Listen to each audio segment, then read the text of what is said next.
شايفين الصوص دوت اتعمل في ثانية الا ثانية، ما خدش في ايدينا ثواني يا بنات، وطعمه خطير.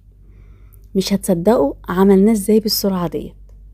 ولا الكيكية اللي ملهاش حل ديت اتعملت بكل سهولة من غير اي تعقيدات، وما خدتش معانا اكتر من 5 دقايق بس في تحضيرها، وهتطلع معاكي هشة وطرية، وطعمها ما اقولكوش على جمالها.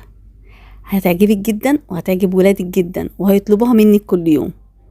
تعالوا بقى اقول لكم عملنا العظمه دي ازاي. اول حاجه هنجهز الخليط الجاف بتاعنا.